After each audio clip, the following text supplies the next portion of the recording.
as you will see, I will be specifically focusing on carbon dioxide, not because the other species are not interesting, but there are many things to say, and I would like to focus the talk at least on one species so that we see all the challenges, and these challenges are shared by other species. And actually for other species you have even more challenges. So let's do it well for CO2 and see what we can guess for the other species. So talking about CO2, I would like first to draw a brief background of why we are doing this. And as a provocative slide, I'm showing here a picture from a TV ad that was broadcasted on the US TV a few years ago by climate skeptics. And it reads, CO2, they call it pollution, we call it life. And indeed, CO2 is not a threat to air quality. We are not interested in CO2 because we are endangered by the levels of CO2 for health. By the end of the morning, well, of course the windows are open, but if the windows were closed, by the end of the morning, the levels of CO2 in this room would be relatively high, but without any harm to anybody in the room. So we are interested in CO2 not because of air quality, but because of its relative impact in the atmosphere and its impact on climate change. This is, I'm not really sure that from the back you can read everything. This is a famous plot from the last IPCC report in 2007, and it has been updated a couple of years ago by Kevin Trenberth. You can see here the major actors in the radiative forcing of the atmosphere. And in particular, I have highlighted with the dots the long-lived greenhouse gases, with three of them on the right. CO2, which is the main long-lived greenhouse gas from anthropogenic origin. Then you have CH4 just underneath, and N2O. So those are the first three greenhouse gases of anthropogenic origins. And within MAC2, we address these gases in a specific working group. The purpose of this specificity is that they are long-lived compared to other gases of interest for MAC2, like ozone or carbon monoxide, for instance. Then we also deal within MAC2 with aerosols, with inverse modeling. I will say very little about it because here we are talking about mostly CO2. The principle of the work of inverse modeling, I think, is pretty clear from this plot. We want to estimate the causes, the emissions, based on the consequences, the concentrations in the atmosphere. So it's quite an elegant way to address the problem of emission. It's quite an elegant way. The issue within this talk is to know whether this elegant way is also efficient compared to, for instance, the inventory, the bottom-up method that Claire highlighted during her talk. So back to CO2. What is a CO2 flux? Just to understand a bit more what we are talking about, and in particular, since here we are talking mostly about natural fluxes, not only about fossil fuel fluxes, like in the previous talk. So here I'm showing two time series of carbon fluxes measured in a French forest east of France in Hesse. You can see on the right, on the left, sorry, the daily cycle. You have 2 days that are represented here. So it goes down and up, down and up. You can see the vegetation taking carbon with photosynthesis during the day, and then up. It releases carbon with respiration during the night.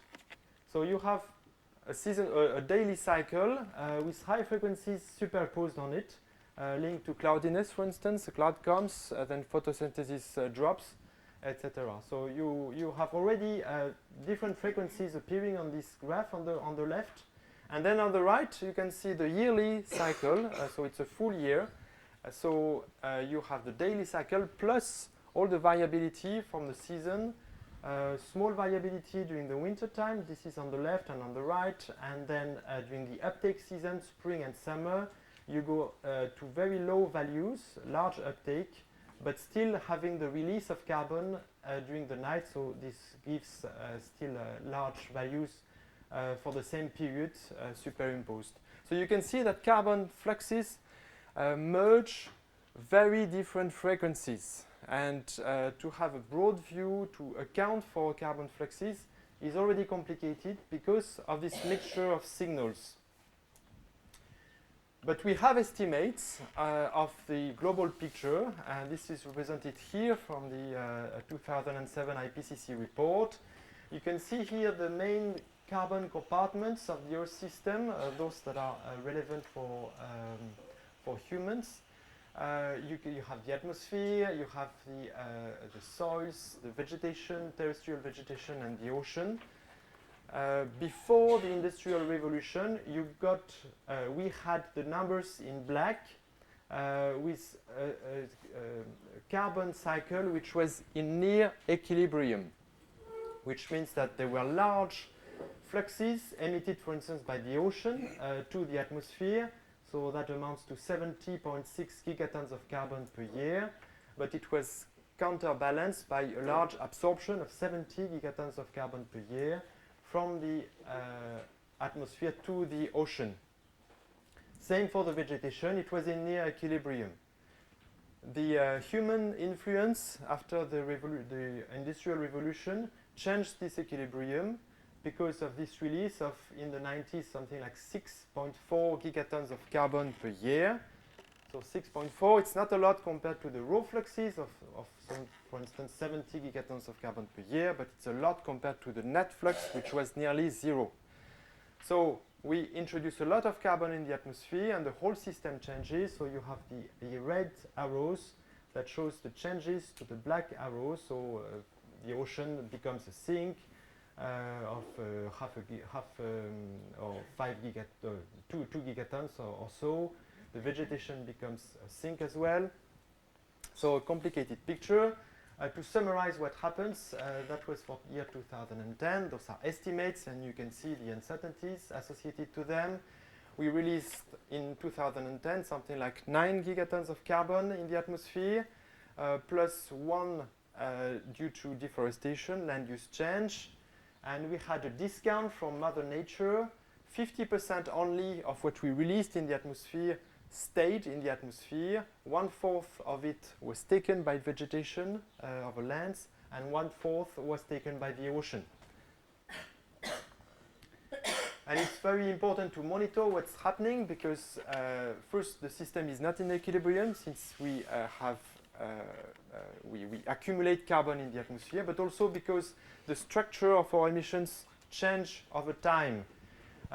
You have this small graph on the bottom right where you can see the carbon intensity of the economy. During decades, between the 70s and the 90s until year 2000, we had a virtuous circle where to create a wealth of $1, you needed year after year less and less carbon. So less oil, less coal, etc.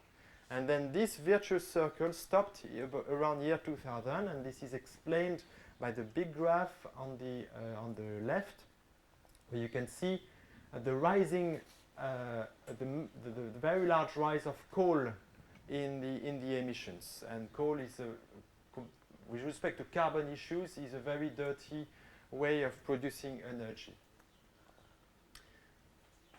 So the structure of our emissions change. How do our models represent this interaction between the emissions that we make and the climate? This is a study that was made a few years ago comparing different coupled climate-carbon systems.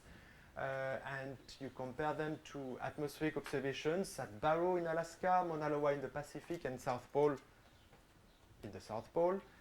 In black you have the observations, and in colored lines you have the simulations, red, blue, and green. You can see in particular South Pole that the models do not agree at all with the observations. So there is much to be done to improve the models with respect to the carbon cycle. And in particular, this affects the future simulations, the simulations for the future. This is a paper by Pierre Stein 5 or 7 years ago, comparing projections for the 21st century for atmospheric CO2 and the land uptake. And you see for the land uptake, some models at the end of the century predict that the vegetation will still store more and more carbon. This is the blue line on the top. But some other models will say that the vegetation gets fed up with it and starts releasing carbon on an average rather than storing carbon, because it would be too much affected by temperature changes in particular.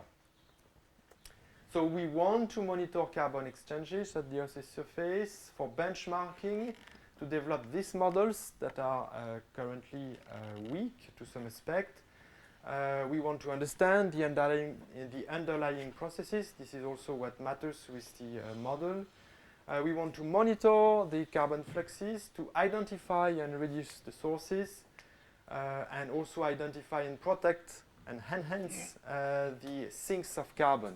So try to stimulate what helps us and try to reduce, damp what is wrong with what we are doing.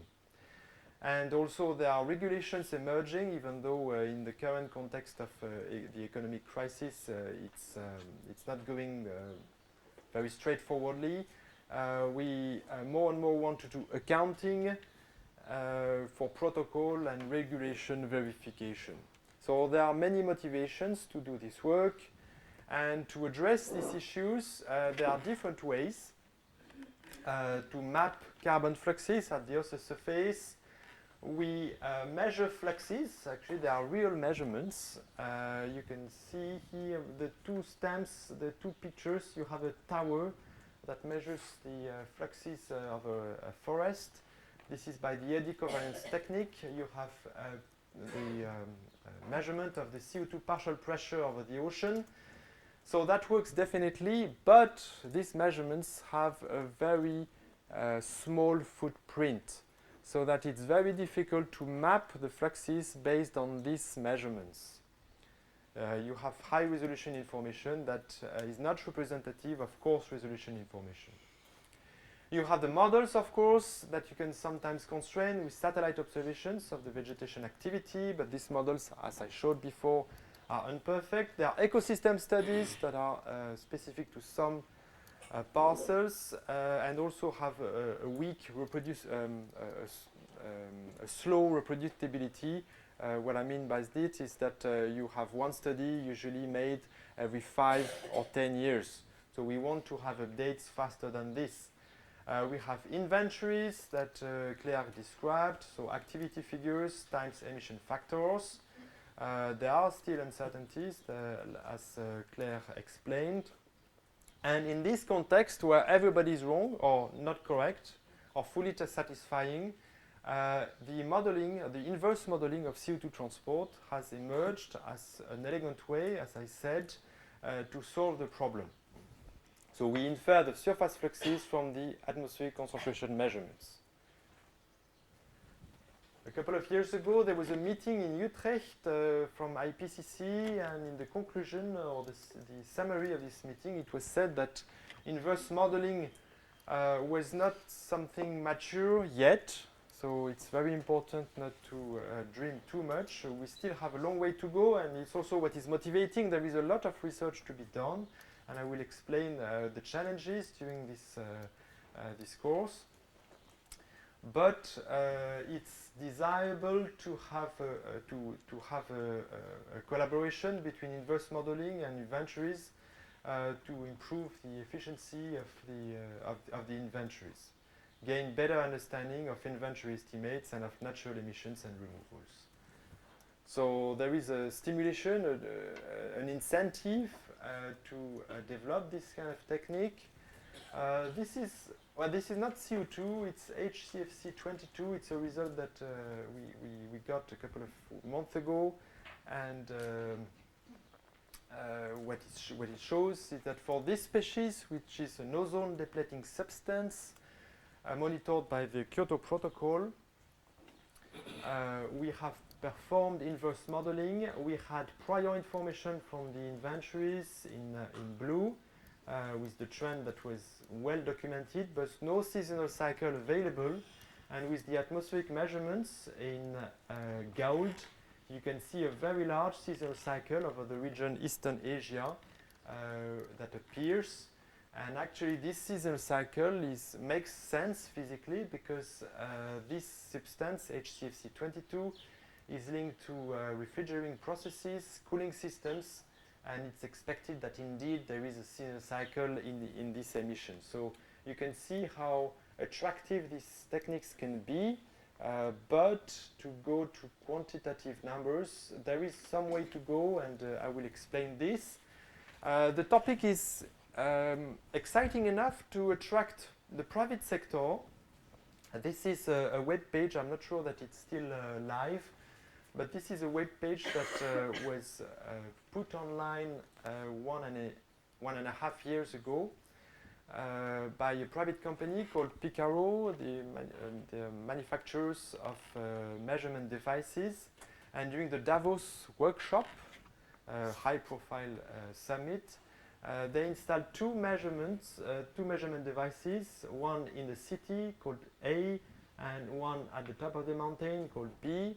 And by looking at the differences between the measurements, they inferred the emissions of the city. So that was the work of a private company. Another one is Astrium. At the same moment, they launched what they call a greenhouse gases emissions measurement service and made a pilot study for the London Olympics. You can see the map roughly on the cover of the leaflet with measurements of methane in London.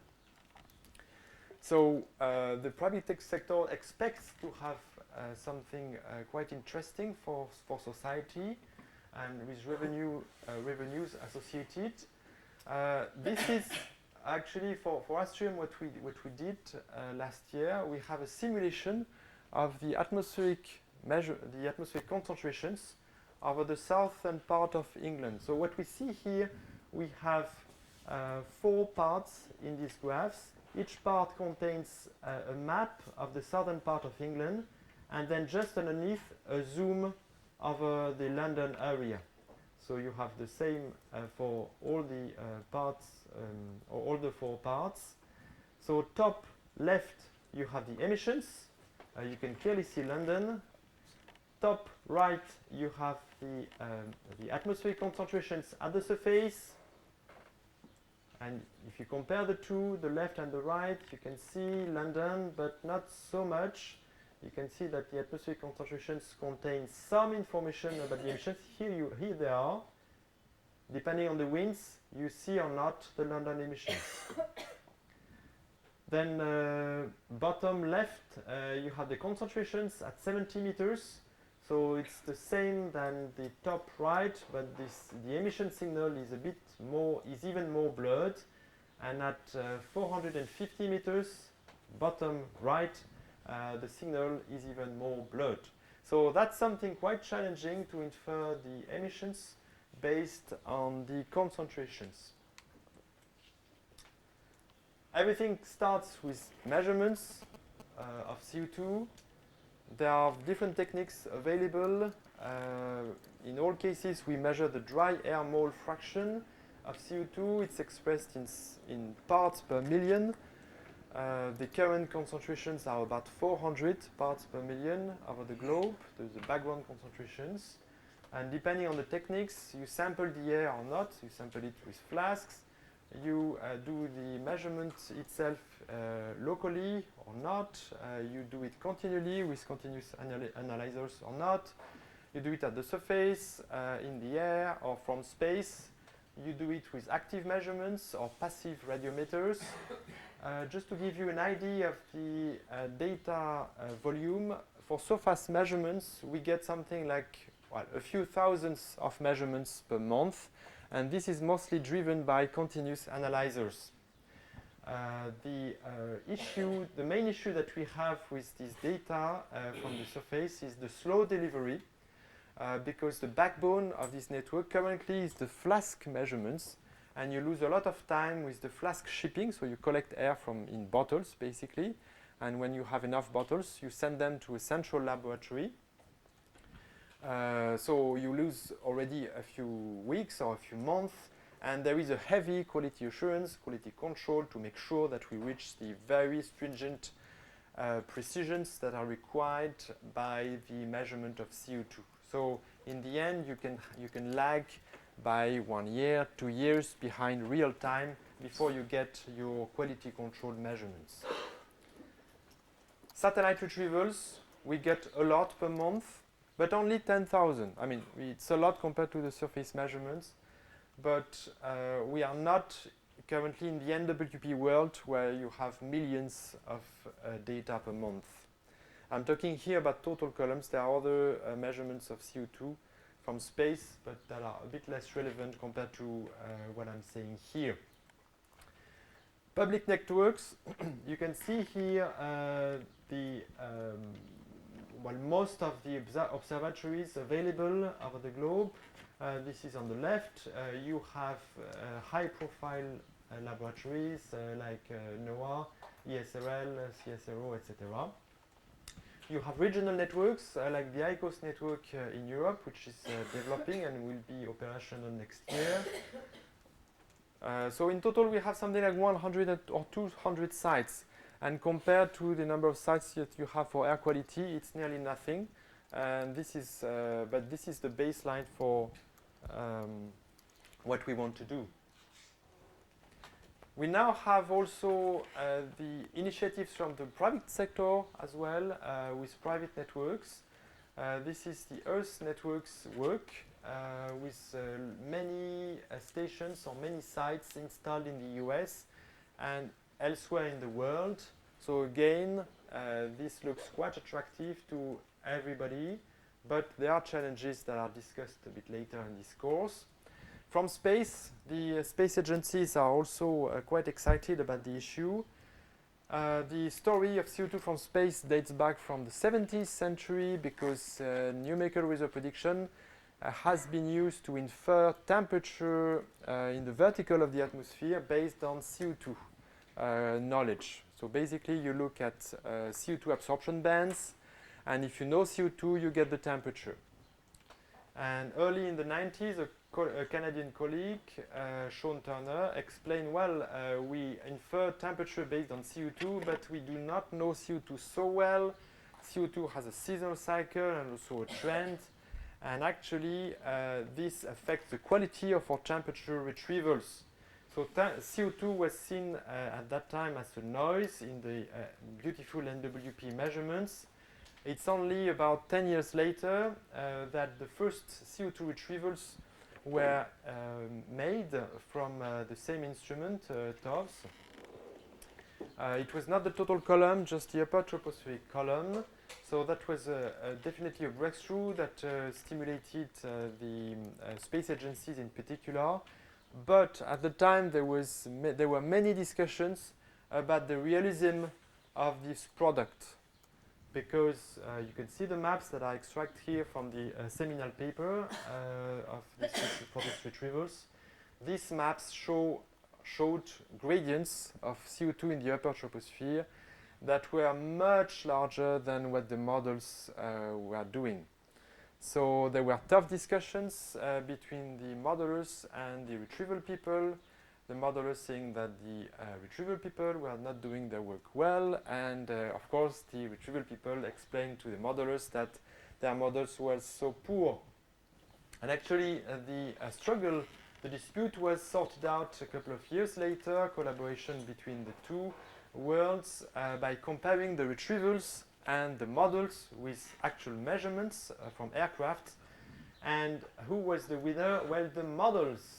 The table is a bit complicated, but basically the figures for the TOVS columns are larger than the figure from the model columns, LMDZ or TM3.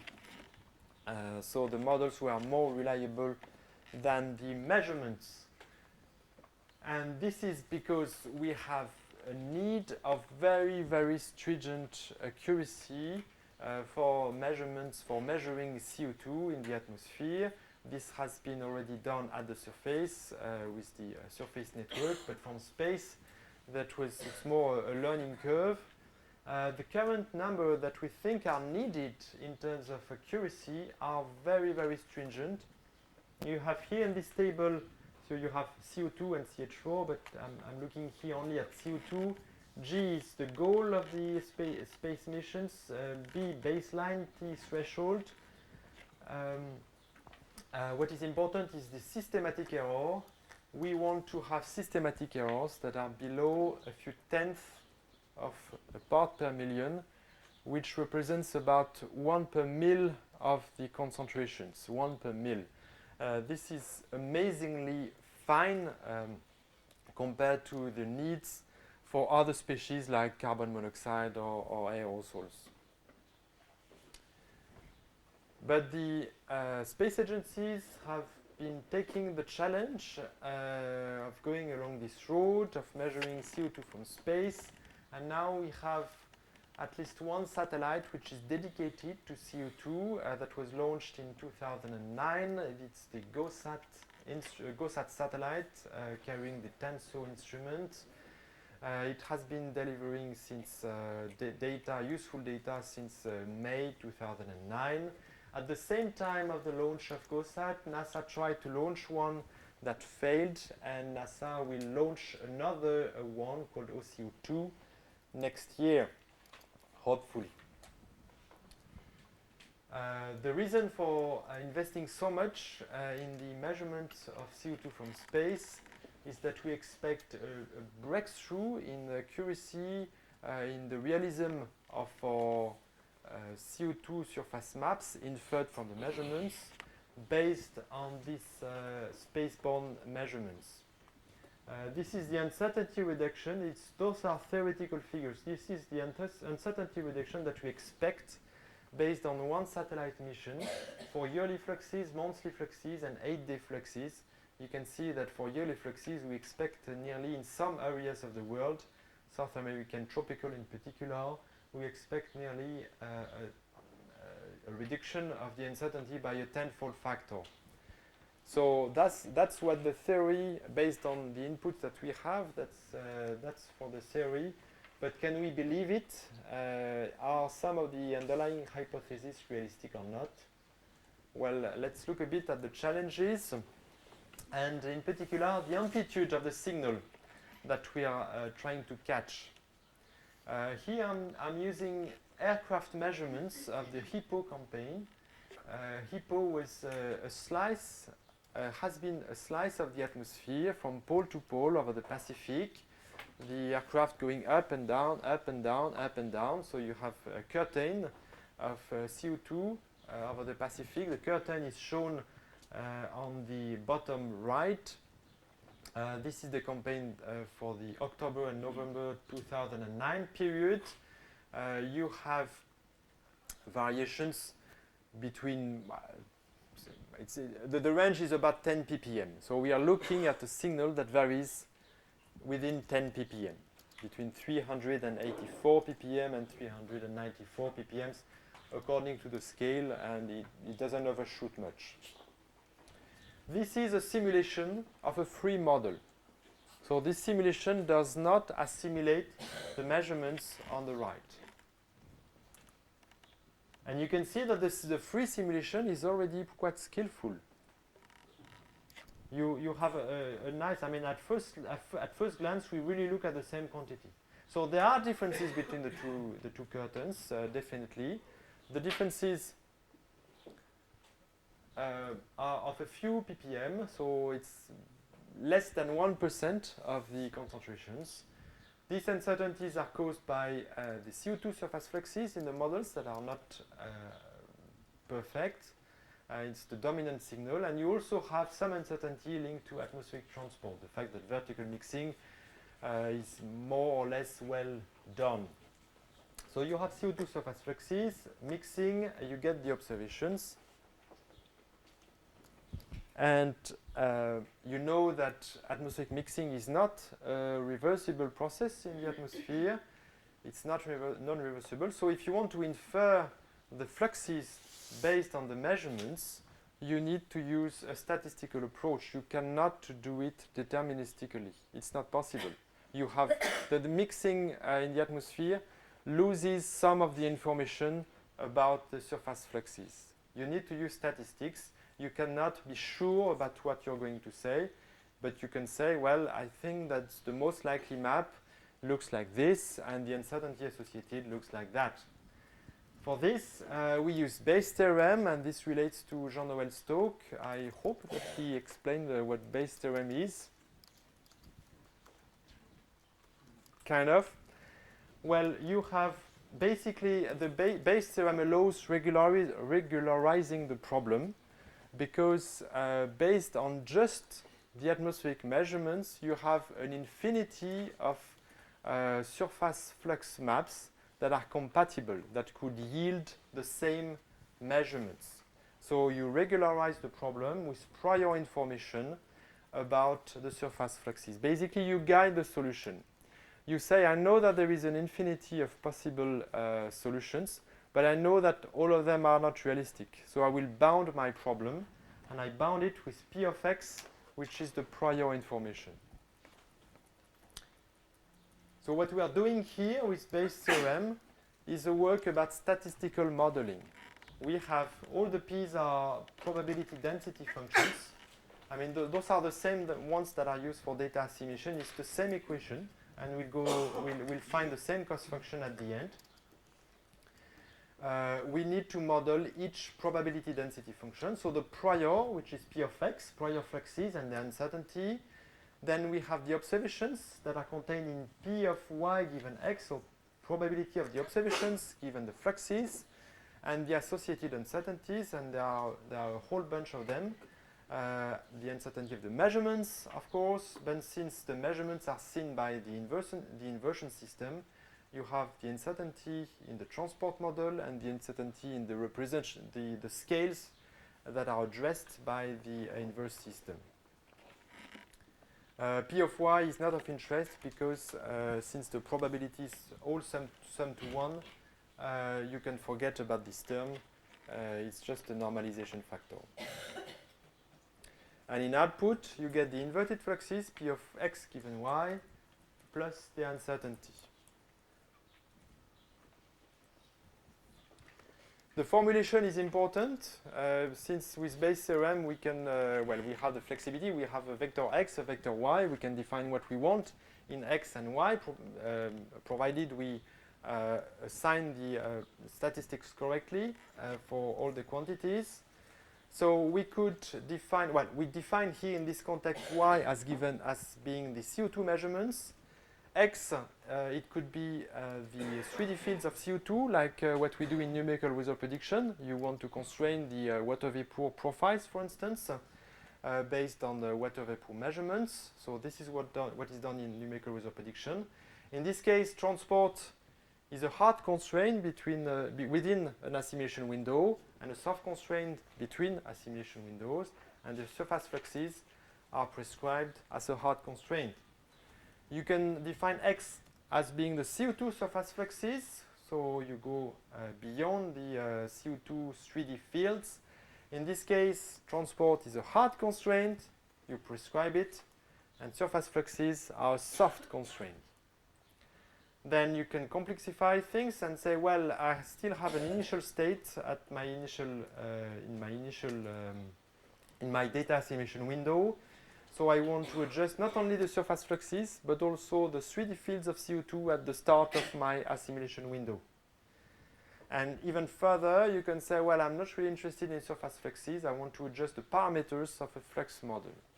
So there is a large room for creativity, basically, in how you define the problem, and it's important to properly address the statistics related to the definition that is of interest to you. You can cycle also for short windows or long windows. We usually model the probability density functions, so the statistics of each information. We model them usually with normal distributions, so you recognize the expression. It's a very well used expression, but first I would like to mention the fact that it has an infinite support, which means that you can't be wrong with a normal function because you always have a non-zero probability of an event.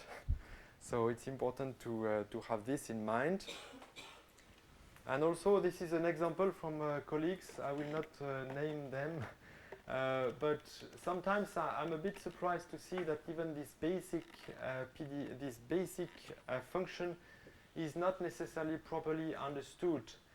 You can see here in this paper a signal of surface fluxes with this, it's 1 sigma error bar in yellow. And in some stamps, like Southeast Asia, right column, number 2 from the bottom, you can see very large discontinuities. And in particular, around year 2000, you have something which is not consistent because the two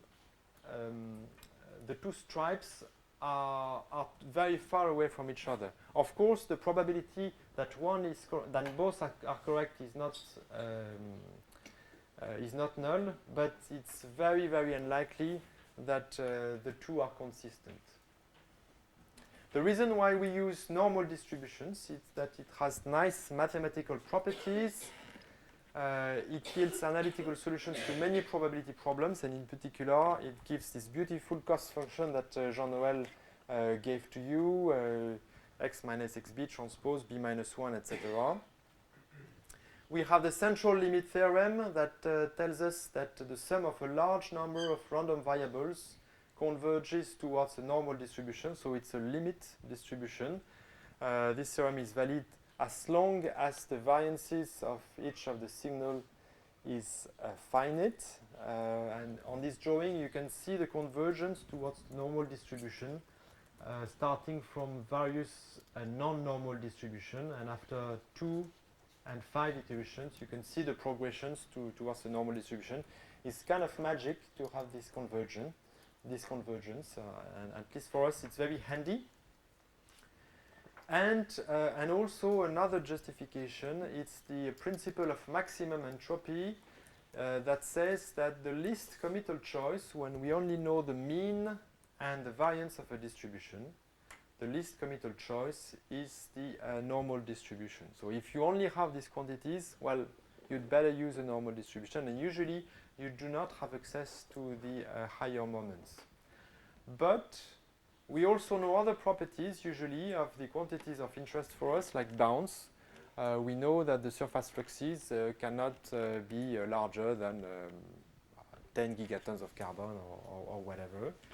And these bounds, since the normal distribution has an infinite support, these bounds are not properly taken into account in these distributions, except if you change variables, but that creates other problems of nonlinearity. And here you are. I think Jean-Noël showed this cost function.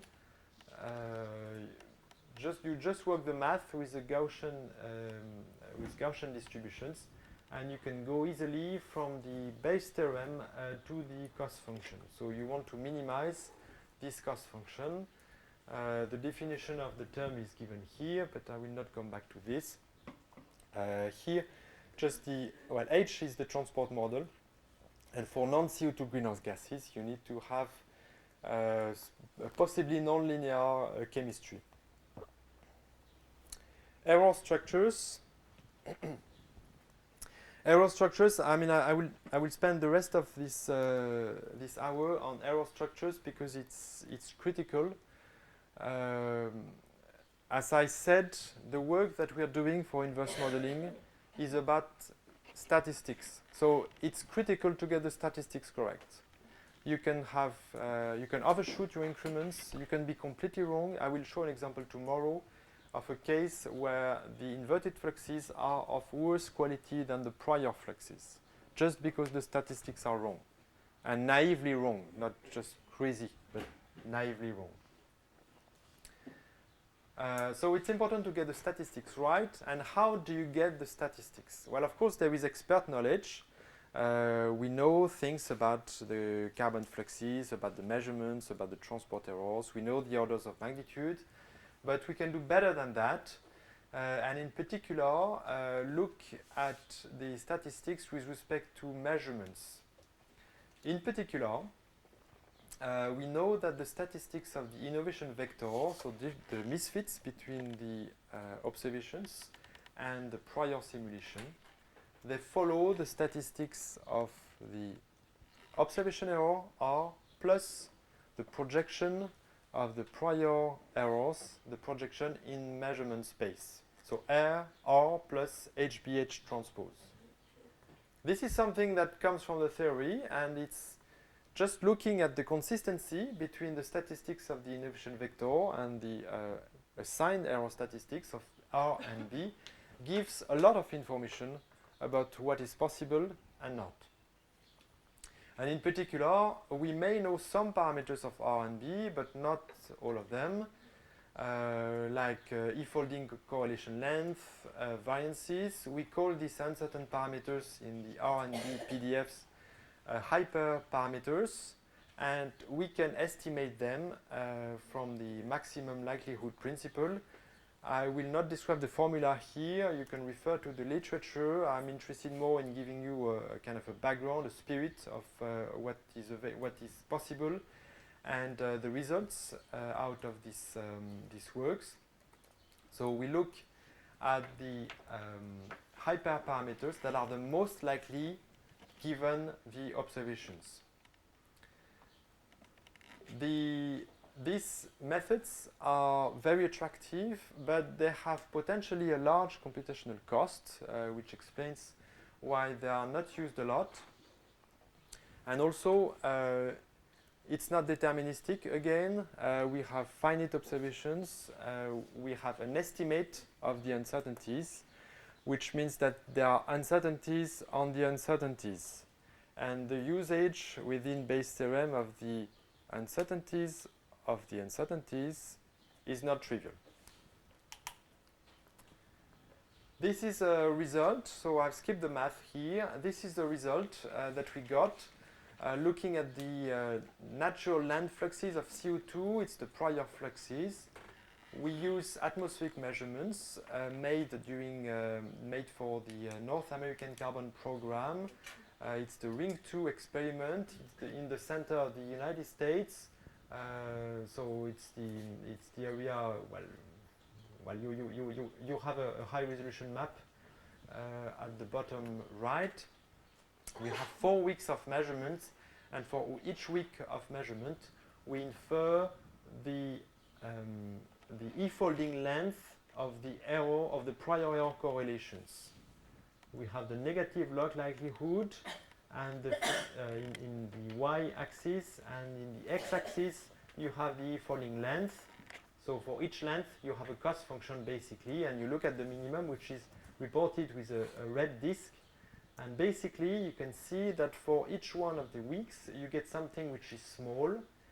You start with the blue curve. It's about 20 kilometers, then 25, 30, and maybe 150 kilometers. But look at, in this case, for the green curve, look at the curvature. It's very flat, which means that we have a very weak information during this week about the error correlations. But for the other ones where the curvature is better, you can see small correlation length. So just a few tenths of kilometers. This is another study, another way of inferring the statistics. So we look at the difference between model simulations and eddy covariance flux measurements. And in this case, we assume that the measurement errors are nearly zero, which simplifies the math dramatically, since we only have to look at HBH transpose. And doing this, well, those are the packs of dots and the median in black. Doing this, we infer again small spatial correlations. The spatial correlation drops down to something like 0.3 after a few tenths of kilometers, and large temporal correlations. The correlation drops down to 0.3 after only about a month. So this is something critical, because in the inverse system you need to properly represent these characteristics: high spatial resolution and long temporal resolution. The results hold at the biome level. If you look at classes of trees, classes of vegetation, you again have a small correlation length spatially. except for a couple of classes, but in general, you need to account for this high resolution. This is where you see that the satellite observations are very much expected because they provide this spatial coverage that we critically miss currently with the sparse observation network from the surface. 100, 200 stations, we have a very poor, very coarse horizontal resolution, and the critical information that we miss is this horizontal resolution. In time, we are not so much interested in the setting up of a new surface station that measures in continuity, that measures continuously. Because the information is pretty poor. The prior information has very long temporal correlations.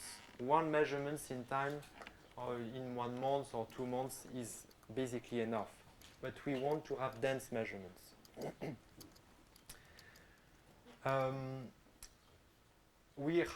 We need to account for the fact that the flux measurements that I have used on the previous slide, they concern hectares. It's very different from the coarse resolution of our inversion system usually, that address resolutions that are much coarser, hundreds of kilometers.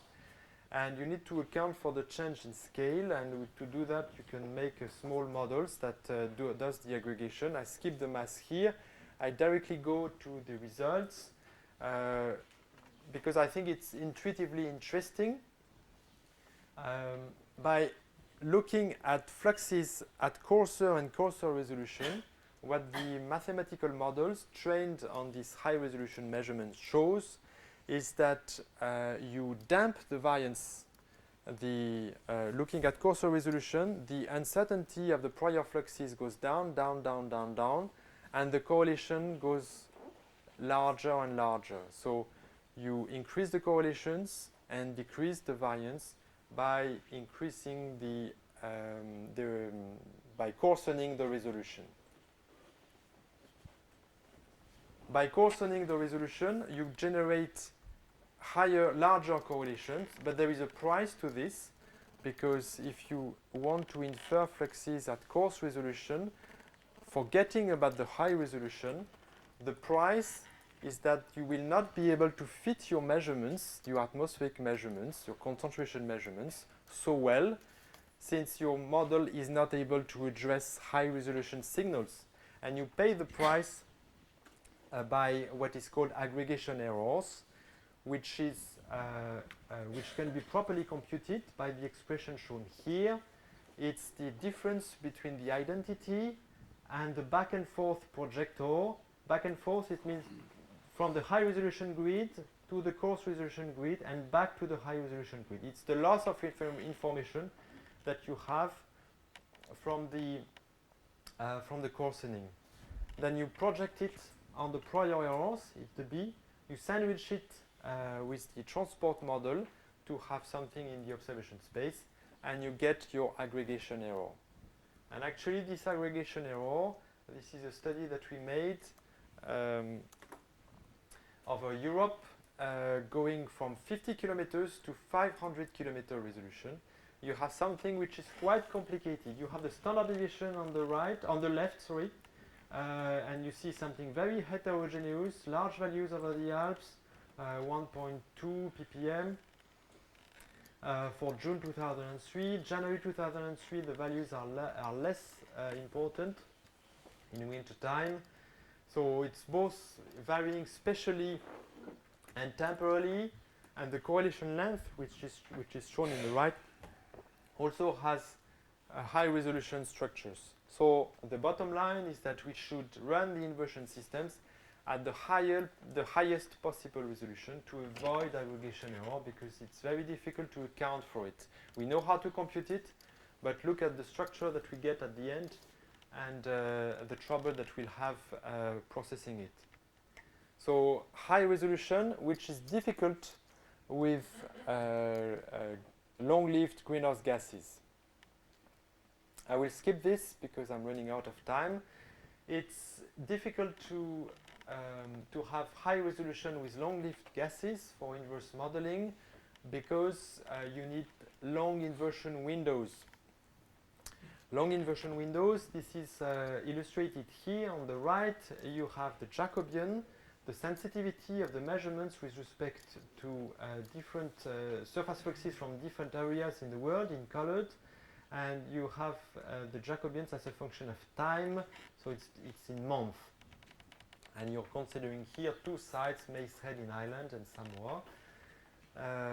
And you can see that the tail of the Jacobian goes very, very far back in time, and even 12 months after real time, you have a difference between the influence of, let's say, Amazonia and the influence of the North Atlantic fluxes for the Mace Head measurements.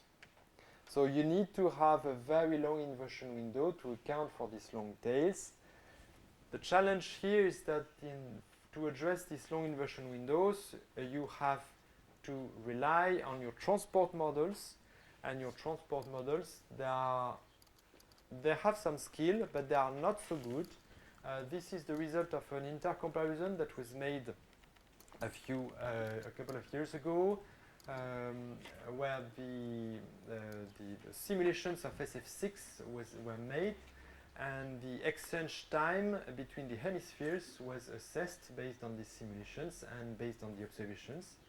In black, you have the measurements of the exchange time, and in colored lines, you have all the models that participated to the intercomparison. You have a large spread, so the exchange time is in years, and it goes from 1.2 up to 2 years exchange time for the mid-90s, for instance, while the measurements are nearly in the middle. So we definitely have issues with our transport models because we are not able to fit some basic quantities like the exchange time so well. This issue of transport modeling was noticed already 20 years ago. Yes, 20 years ago. And addressed within an international project which is called Transcom and which is still going on. There was a short meeting last week.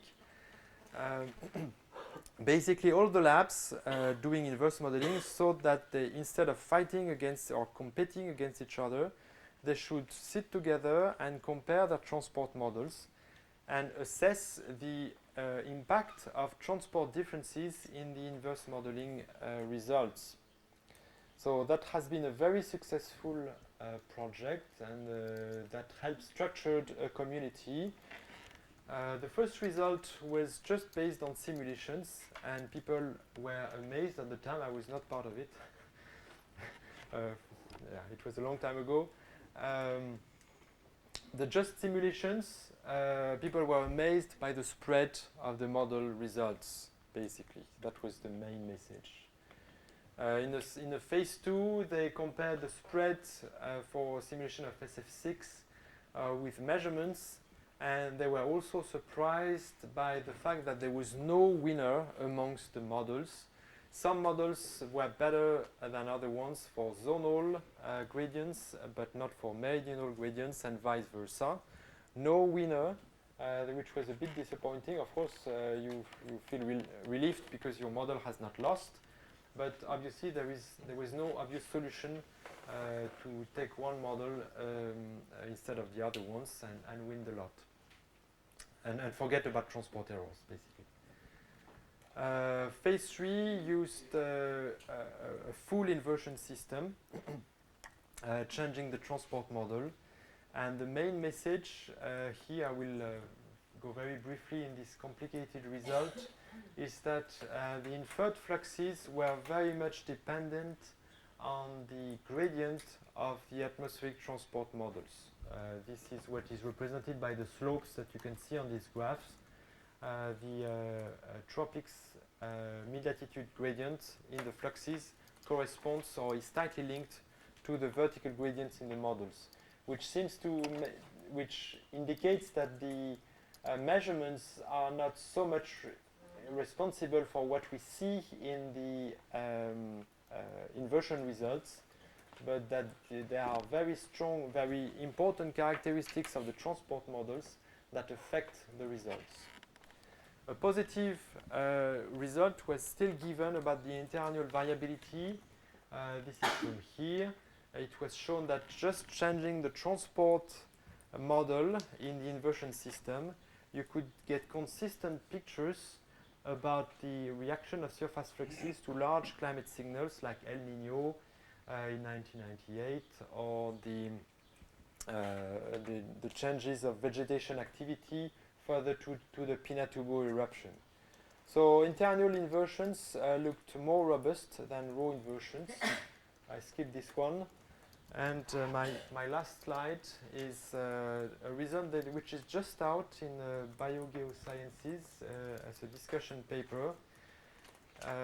In the previous slide, we had the same inversion system, just changing the transport model. In this slide, we change everything. So there is no protocol. Everybody's free to use whatever observations they want, whatever error statistics they want. And I pick up one of the spaghetti plots of the paper where you have different inversion systems, 11 I think, and they are compared for North American, European and North Asian fluxes at the annual scale. And it's very difficult to get a consistent message from all the inverse models. So I end this talk of today with this negative note, but keeping the suspense about the prospects the good prospects that we can still have with inverse modeling for tomorrow.